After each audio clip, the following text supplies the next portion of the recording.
भूमिका में खर्च करना चाहता हूँ कि अपने जख्मों को भी आईना बनाया हमने, आपको हंसता हुआ चेहरा दिखाने के लिए।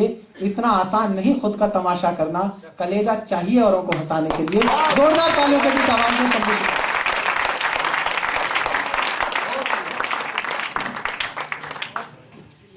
आप सभी को होली की बहुत बहुत शुभकामनाएं।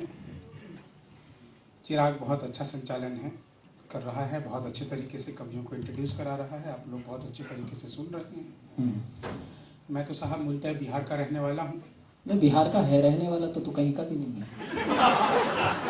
पिछले दिनों एक कार्यक्रम में मैं बिहार चिराग को ले गया। अच्छा, आप भी थे क्या?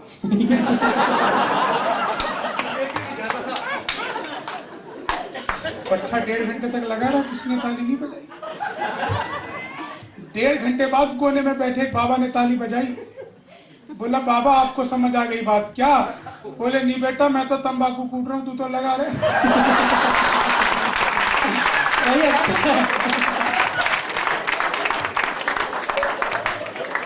फोटोग्राफर मेरी फोटो खींच रहा है। भाई तू मेरा डिजिटल कैमरे से लेगा तो भी नेगेटिव ही आएगा। वैसे मेरा एक शोध कार्य है, जिस आदमी को बचपन में दूसरों के घर में ताक झांक करने की आदत होती है वो बड़ा होकर फोटोग्राफर बन जाता है। तो ऐसा ही फोटोग्राफर। और जिसके घर में ताक झांक होती है वो शंभू शिखर बन जाता है। चलिए साहब, आज मेरी हालत वही है कि मैं अगर ऊंट पे भी बैठ जाऊं तो कुत्ता काट खाएगा।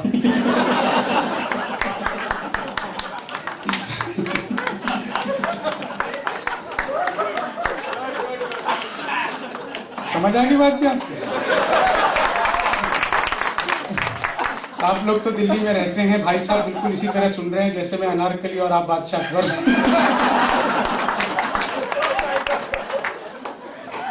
पारिवारिक माहौल है। हाँ भाई खींचा।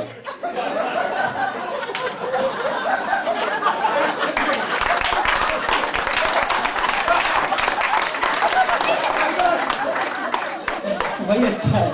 ये फोटोग्राफर कमाल के आदमी होते हैं जी। अब शादी में इन्हें देखा करो, ये दूल्हे का फोटो दूर दूर से खींचेंगे, दुल्हन का क्लोजअप बनाएंगे, ऐसे करो, ऐसे करो, ऐसे करो। इनसे कोई पूछे भाई तू क्या कर रहा है? बोले आप बीच में मत बोलो, मैं दुल्हन को अपने हिसाब से सेट कर रहा हूं।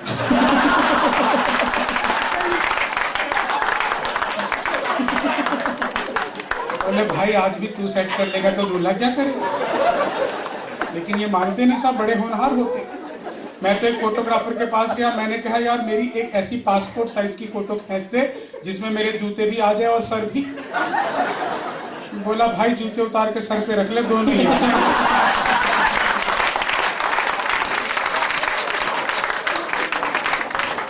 आप तो दिल्ली के रहने वाले हैं, हमारी दिल्ली में ही इतनी कॉमेडी, इतना हास्य भरा पड़ा है कि आपको किसी कवि को बुलाने की सुनने की जरूरत नहीं है। मैं तो यहीं पे लोधी रोड के यहाँ पे घूम रहा था, मैंने देखा केले वाला ठेली पे केले बेच रहा है। मैंने उससे पूछा भाई केले कैसे दे रहा है? बोला जी 40 रुपए दर्जन। मैंने कहा बहुत महंगे हैं, कुछ कम कर ले। भाई ने 2 केले ही कम कर दिए।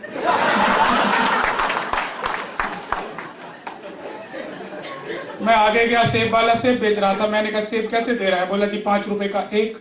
मैंने कहा 10 रुपए में 2 दे दे। बोला नहीं जी 5 रुपए का एक। मैंने कहा 10 रुपए में 2 दे दे। बोला नहीं जी 5 रुपए का एक।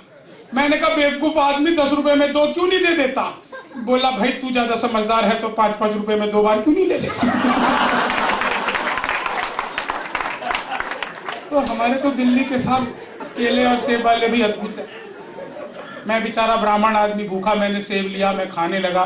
खाते खाते मैंने देखा उसमें कीड़े, मैं उसके पास वापस गया, मैंने उसे डांटा।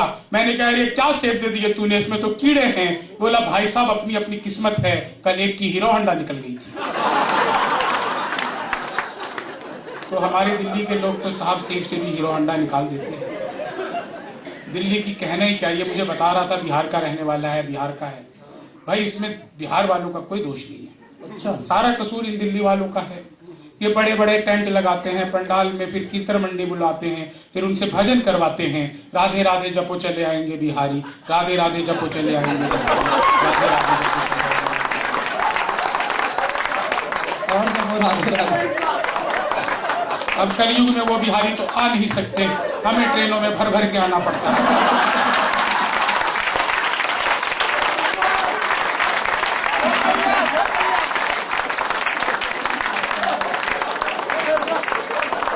आप बताओ, दिल्ली में एक दिल्ली और 250 बिहार है, सोनिया बिहार से लेके प्रशांत बिहार, संगम बिहार से लेके पश्चिम बिहार तक। आप ही बताइए, बिहार में दिल्ली है या दिल्ली में बिहार है?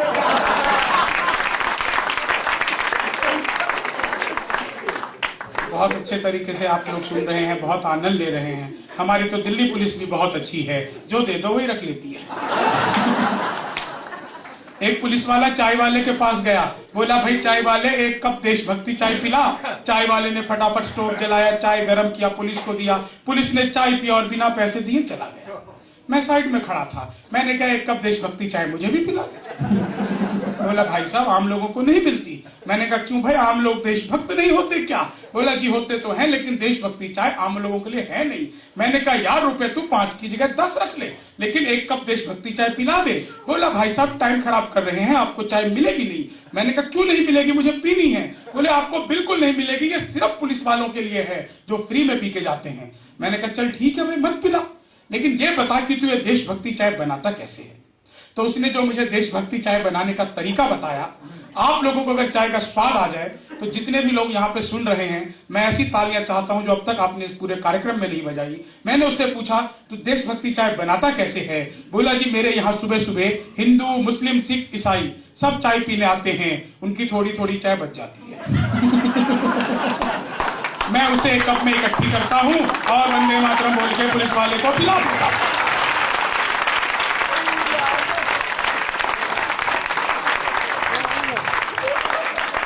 हो जाती है देशभक्ति चाहिए, इससे बढ़िया देशभक्ति तो हो भी नहीं सकती।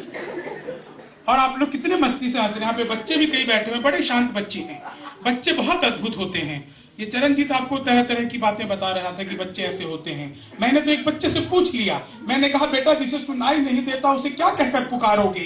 बोला जी कुछ भी कहो।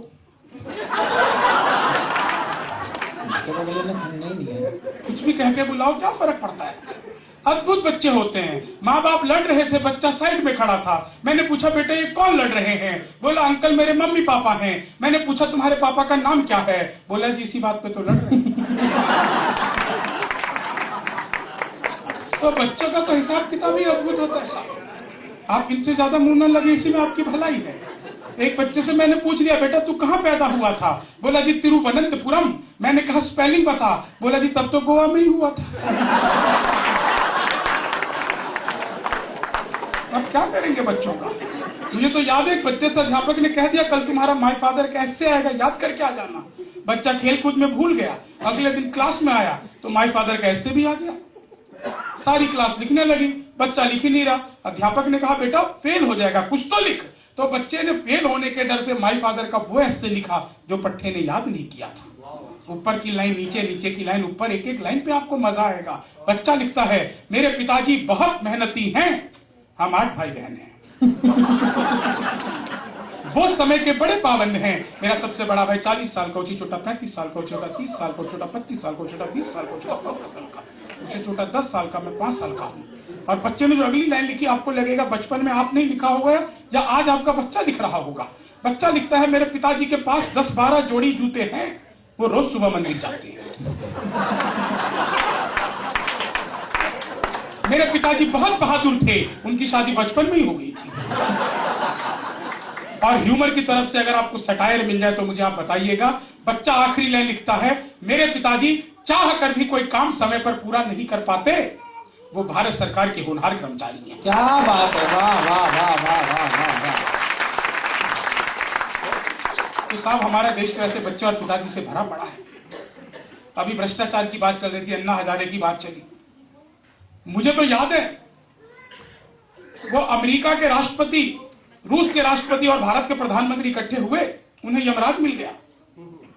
तो अमेरिका के राष्ट्रपति ने यमराज से पूछा, बोले यमराज ये बताइए कि अमेरिका से भ्रष्टाचार कब खत्म होगा?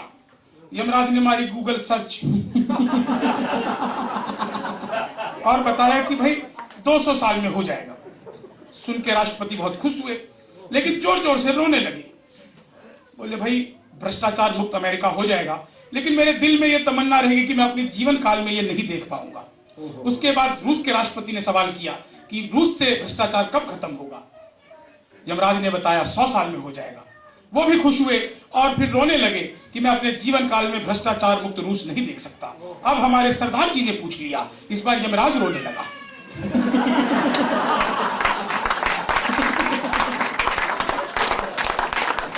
तो देश की हालत तो कुछ ऐसे ही है। आपको पता है आजकल कांग्रेसियों का सबसे प्रसिद्ध फल कौन सा है? अनानास।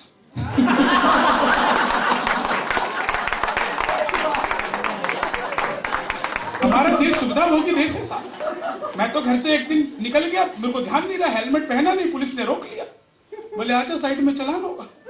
मैं भी साइड में आ गया, चलान करवा लिया। मैंने कहा अब तो हेलमेट है नहीं, आगे फिर मिल जाएगा।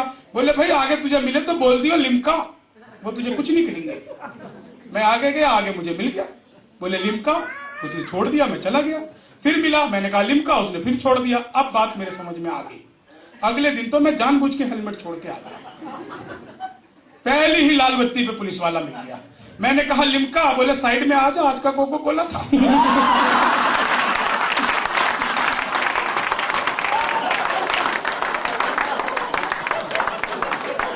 बताओ 100 रुपए में इतनी बढ़िया सुविधा मिलती है, उससे भी अन्ना हजारे खत्म करना चाहते हैं।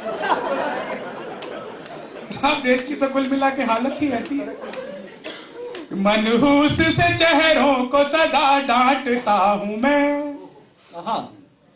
मनहूस से चेहरों को सदा डांटता हूं मैं, गम की बदलियों में भी खुशी छांटता हूं मैं। अच्छा नहीं लगता कोई चेहरा उदास सा, बस इसलिए ही सबको हंसी बांटता हूं।